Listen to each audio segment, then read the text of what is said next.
হয়, অসম বিধানসভাৰ অধিৱেশনৰ কালি বিত্তমন্ত্ৰী অজন্তা নেওগে 2025-26 বৰ্ষৰ বাজেট দাখিল কৰিছে আৰু এই লৈ কিন্তু যোগীঘোপাতে এক উৎসৱমুখৰ পৰিৱেশ, কাৰণ যোগীঘোপা অৰ্থনৈতিক দিশত মণ্ডল গঢ়ি তুলিব আৰু এই লৈ স্থানীয় লোক আছে তেওঁৰ পৰা কিছু কথা জানিম। আচলতে যোগীঘোপাত যি অৰ্থনৈতিক দিশত মণ্ডল গঢ়ি তুলিব এইবাৰ বাজেট অধিৱেশনত বিত্তমন্ত্ৰীয়ে ঘোষণা কৰিছে, কি ক'ব? সৰ্বপ্ৰথমে আপোনালোকক নমস্কাৰ জনাইছোঁ।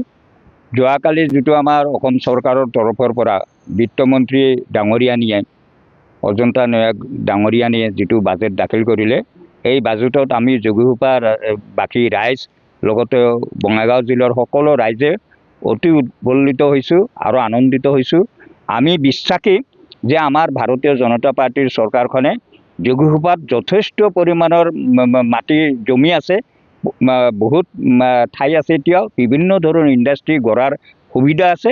গতিকে এই লজিষ্টিক মাল্টি মডেলৰ লগতে বিভিন্ন ধৰণৰ ইণ্ডাষ্ট্ৰী যাতে ইয়াতে গঢ়ি তোলে আৰু ইয়াৰে যি হাজাৰ হাজাৰ শিক্ষিত যুৱক যুৱতী আছে তেওঁলোকৰ কৰ্মসংস্থাপন দিয়ে, শ্ৰমিকসকলৰ কৰ্মসংস্থাপন দিয়ে আৰু এই আশা ৰাখি আমাৰ অসম চৰকাৰ তথা ভাৰত চৰকাৰক দীৰ্ঘায়ু কামনা কৰি তেওঁলোকৰ যে কাৰ্যসূচী, প্ৰতিটো কাৰ্যসূচী সাফল্যমণ্ডিত কৰিব পাৰে, আমি তেওঁলোকৰ কাৰ্যসূচীৰ প্ৰতি আনন্দিত হৈছোঁ, গভীৰ আনন্দিত হৈছোঁ, উৎফুল্লিত হৈছোঁ। কিন্তু আমি আশা ৰাখিছোঁ তেওঁলোকে আমাৰ ইয়াত যথেষ্ট পৰিমাণৰ ঠাই যিহেতু আছে, ইয়াতে বিভিন্ন ধৰণৰ ইণ্ডাষ্ট্ৰী গঢ়ি তোলক আৰু এই ঠাইখিনি তেওঁলোকে নিবনুৱাসকলৰ কৰ্মসংস্থাপনৰ ব্যৱস্থা কৰি দিয়ক। এইখিনিয়ে আপোনালোকৰ মাধ্যমেদি তেওঁলোকক অনুৰোধ জনালোঁ। ধন্যবাদ। আন কেইবাগৰাকী লোক আছে তেওঁৰ পৰা কিছু কথা জানিম। আচলতে যোগীঘোপা ফুলবাৰীৰ যাতায়াতৰ সুচল কৰি তুলিব, আনহাতে যোগীঘোপা ঔদ্যোগিক ক্ষেত্ৰ গঢ়ি তুলিব, মণ্ডল গঢ়ি তুলিব, কি ক'ব? আচলতে ইয়াত নিশ্চয় যোগীঘোপাৰ বাবে ভাল খবৰ। হয়, যোগীঘোপাৰ কাৰণে যথেষ্ট ভাল খবৰ। যোগীঘোপাবাসী বহুত সুখী।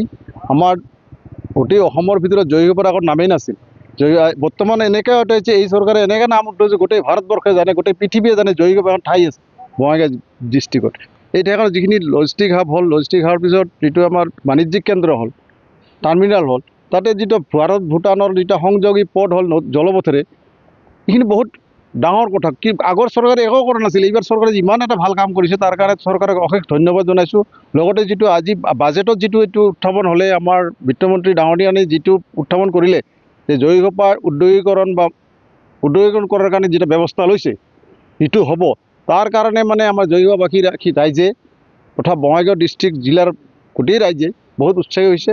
তাৰ কাৰণে আমাৰ তৰফৰ পৰা আমি তেওঁলোকক আশীৰ্বাদ বা ধন্যবাদ জনালোঁ আৰু ভৱিষ্যতে যে আন কিবা এটা কৰিব তাৰ কাৰণে আমি আশাবাদী। আৰু সামগ্ৰিকভাৱে যি বাজেট দাখিল কৰিছে, সামগ্ৰিকভাৱে আপুনি কিমান সুখী? মই বহুত সুখী, 100% সুখী। আৰু আশা কৰোঁ যে যোগীঘোপাত এনেকুৱা কোনো নাই, কিছুমান ঠাইতেও কিবা এটা উদ্যোগ গঢ়াৰ কাৰণে বহুত আন্দোলনমুখী হয়, কিন্তু আমাৰ যোগীঘোপাত সেই বস্তুটোও নাই। আমি ৰাইজে আশা কৰোঁ যে ইয়াত যিমান পাৰে উদ্যোগ কৰক, তাত আমি সুখী। আমাৰ ল'ৰা ছোৱালীৰ পৰা আদি কৰি যিমান আছে, শিক্ষক নিবনুৱা যিমান আছে, সকলোৱে কৰ্মসংস্থাপন পাওক, তেওঁৰ কাৰণে আমি যথেষ্ট পৰিমাণে সুখী। হয়, নিশ্চয়কৈ ক'ব লাগিব যে যোগীঘোপাৰ যি বাজেট অধিৱেশনে কিন্তু এক আশাৰ বতৰা কৰি লৈ আহিছে আৰু এই লৈ কিন্তু স্থানীয় লোকসকলৰ মাজে আনন্দ বা উৎসৱ কৰা পৰিলক্ষিত হৈছে।